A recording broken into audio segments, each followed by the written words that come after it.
A ver, pensemos en el sistema nervioso. No es simplemente un montón de células y nervios, para nada.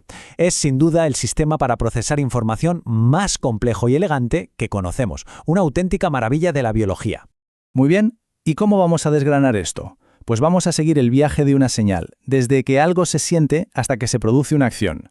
Veremos cómo se genera esa señal, cómo logra pasar de una neurona a otra y al final cómo se procesa todo para que el cuerpo reaccione. La verdad es que la mejor forma de hacerse una idea de esta complejidad es con una analogía que todos conocemos. El sistema nervioso funciona de una manera muy parecida a un ordenador súper avanzado. Los receptores sensoriales son como el teclado o el ratón, los dispositivos de entrada. Y el cerebro, bueno, ese es la CPU, el procesador central. Y si hablamos de la escala de este hardware biológico, es que las cifras son de otro planeta. Estamos hablando de entre 80 y 100.000 millones de neuronas. 100.000 millones. Es una cantidad simplemente alucinante, cada una de ellas trabajando sin parar. Entonces, vamos al grano. ¿Qué hace exactamente este superordenador? Pues en esencia, todo se puede resumir en 3 tareas clave, 3 funciones principales. Ojo que estas 3 funciones no van por separado, forman un ciclo continuo. Primero, la entrada sensorial, que es la que recoge toda la información. Después, el procesamiento, que es donde el cerebro decide qué es importante y qué no. Y finalmente, la salida motora, que ejecuta la orden. Es un ciclo constante de sentir, procesar y actuar. Vale, ya tenemos la visión general. Ahora vamos a acercar la lupa. ¿Cómo es posible que una experiencia física, como tocar algo o ver una luz, se convierta en una señal eléctrica que nuestro cuerpo pueda entender? Pues vamos a seguir una de esas señales para descubrirlo.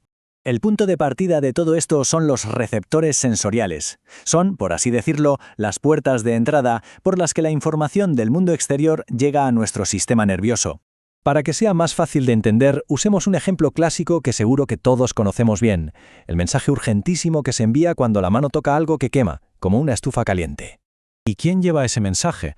La neurona, la célula estrella del sistema nervioso, la unidad funcional básica que se encarga de todo este transporte de información. Y aquí viene el quid de la cuestión, la transducción. El calor de la estufa es el estímulo. Esto genera un pequeño cambio eléctrico en el receptor. Si ese cambio tiene la fuerza suficiente, si llega a un umbral determinado, ¡boom!, se dispara un impulso nervioso, una señal eléctrica pura y dura que empieza a viajar a toda velocidad por la neurona. Bien, la señal ya está en camino, a toda pastilla, pero claro, no puede simplemente saltar a la siguiente neurona como si nada. Tiene que cruzar una especie de frontera, una unión que es absolutamente crítica. A esa unión la llamamos sinapsis, y es muchísimo más que un simple hueco. Es el portero, el controlador de tráfico de todo el sistema nervioso. Aquí es donde se decide qué pasa y qué no. Resulta que hay 2 formas de cruzar esta brecha. La más común es la sinapsis química, que usa unos mensajeros moleculares y solo funciona en una dirección. Luego está la eléctrica, que es más como una conexión directa, mucho más rápida y que permite que la señal vaya en ambas direcciones. Esto nos lleva a entender por qué la sinapsis es tan importante. Esta cita lo resume a la perfección. No solo transmiten señales, sino que deciden hacia dónde van, filtrando los mensajes débiles y dando vía libre a los fuertes. Son, en pocas palabras, los directores de orquesta de toda la información.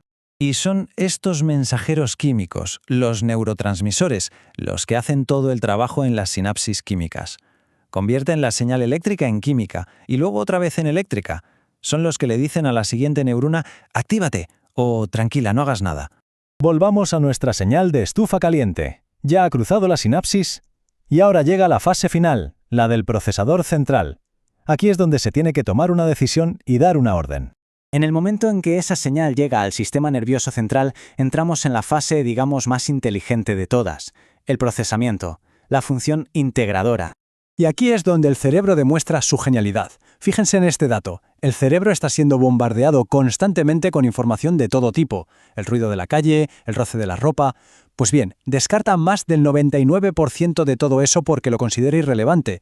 Se centra solo en lo que de verdad importa, como esa señal de «cuidado, que te quemas».